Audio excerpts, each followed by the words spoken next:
I'm about to show my full keymap configuration of Zed Editor. This is not going to be an exhaustive review of all available keyboard shortcuts, but instead I'm only going to focus on those specific shortcuts that I have overwritten to make the experience of working with Zed Editor much faster for myself. And since I use Vim mode, most of those shortcuts will only be applicable when Vim mode is active. But even if you don't use Vim mode, you can still override those shortcuts so that they will work perfectly fine outside of the Vim mode. Let's get started. There are a few ways to configure keyboard shortcuts in Zed. First of which is by using UI.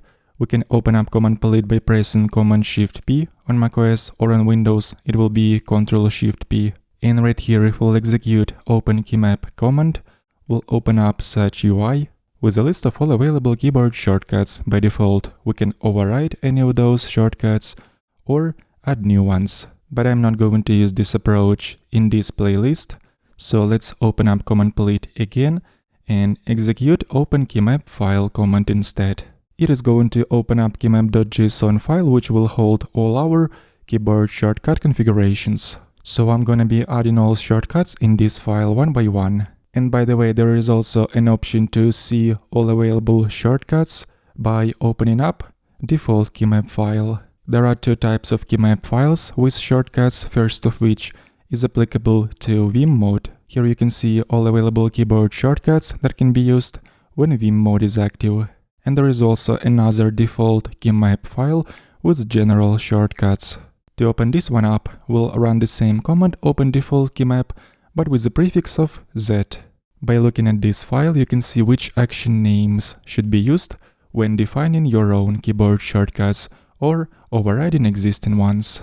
And the first set of overrides that I'm going to add in this file will be overrides for motion keys in Vim normal mode. Since I use QWERTY keyboard layout, I prefer motion keys to be shifted one key to the right, so that the standard position of the right hand for QWERTY keyboard layout will always be positioned at the top of the motion keys. Instead of using H, J, K, L motion keys to navigate around, I'm going to use J to go left, K to go down, L to go up, and semicolon to go right. And here we're also defining the context in which those shortcuts should be active. I'm saying that those keys will only have to be available when the Vim normal mode is active or Vim visual mode is active, to be able to navigate around as well as shrink and expand selection in visual mode. Let's add another block of shortcuts, and these shortcuts will be available outside the editor, meaning that whenever our cursor is not focused on the document itself. I'm adding these shortcuts to be able to navigate up and down through various lists in Zed UI. So to go up in the list, I'm going to use L, and to go down in a list, I will use K. It's also applicable to the project panel, which is on the right side in my case. Let me focus on the project panel, and once the focus is set on this panel, I can use K to go down and L to go up. As you can see, navigation works as expected. Moving on, and let's add another block of shortcuts. In this case, I'm going to define shortcuts that will work only when our focus is on the document itself and when Vim normal mode is active. There is a functionality in Vim to be able to jump to a particular character on the line, and to do so we just need to press F and then particular character that we like to jump to. If I press F and then O, I will be navigated to the first occurrence of the O character on the current line. And if we would need to jump to the next occurrence of O, I would press semicolon. But just because I have previously overwritten semicolon key to be able to navigate to the right, I'm going to use single quote symbol instead to navigate to the next occurrence of the particular character on the current line. In this particular case, when I will press single quote, as you can see, it jumps to the next occurrence of the letter O on the current line. And by default, to move in the opposite direction, we can press comma. Also for undo action, letter U is used by default, so I prefer that letter capital U will be used for redo action. That is why I'm adding the following mapping and then I will make it so that when pressing G in combination, I will be able to select all occurrences of the particular word on top of which the cursor is currently positioned at. So if I'll put my cursor on top of Vim word and then I'll sequentially press G in, I will see that all occurrences of the Vim word are selected now. Next one, to apply formatting to the current file, I'm going to use space F shortcut. Another similar shortcut, which is also kind of related to formatting, and this will allow me to organize imports. Let me switch over to another file with imports. I'm going to change the order of those imports now, and then after pressing space I, you can see that those imports will be reordered.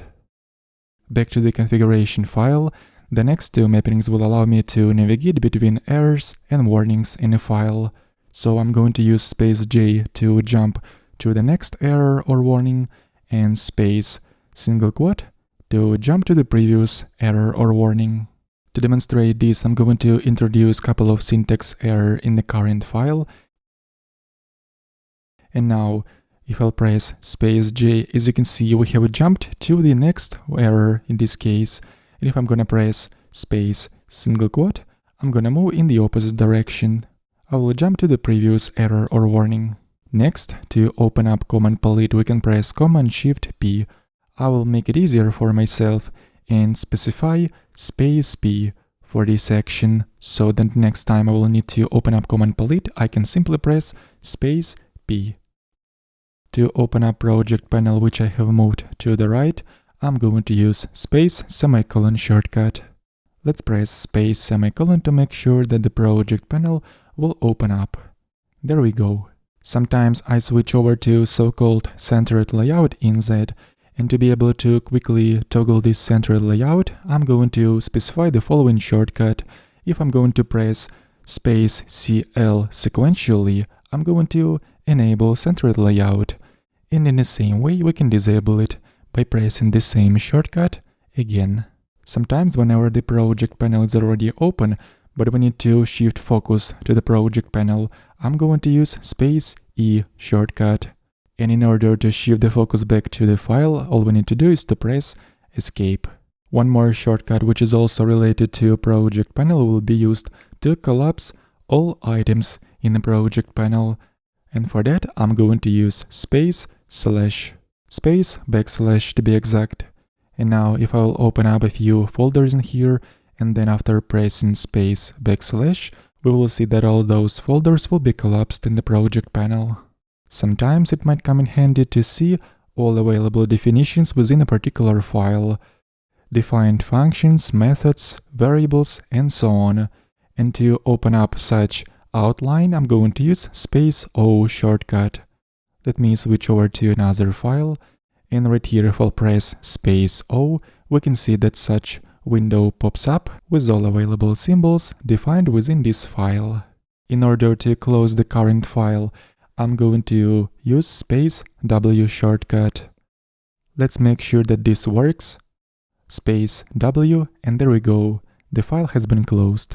And if I want to close all open files at once, I'm going to define space QA shortcut for it. Moving on to the next block of keyboard shortcuts. Right here, the first keyboard shortcut will be Command J, and I'm going to use this shortcut to duplicate the current line. So by constantly pressing this shortcut, we'll be making copies of the current line.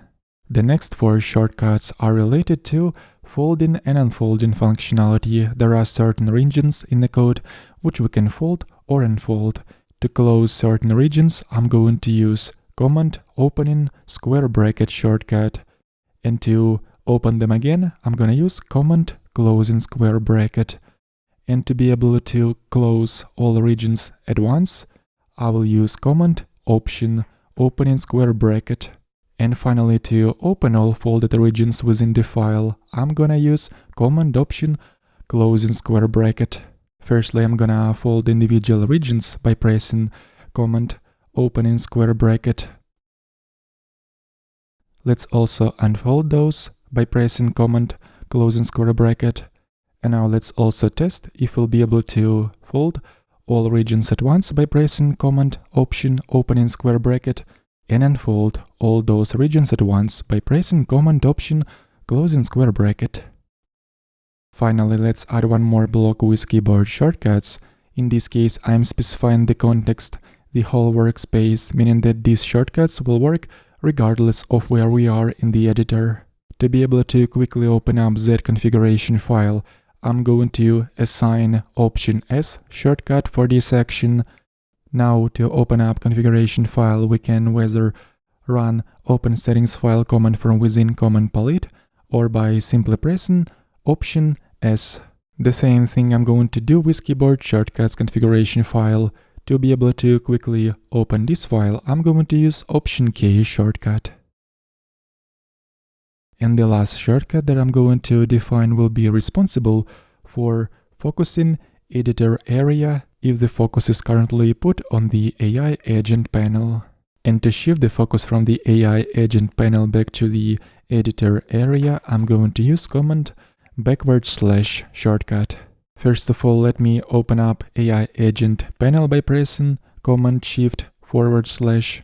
Unfortunately, by simply pressing escape does not move focus back to the editing area, so I use command // for shifting focus to the editing area. And those were my custom keyboard shortcuts in Zed Editor.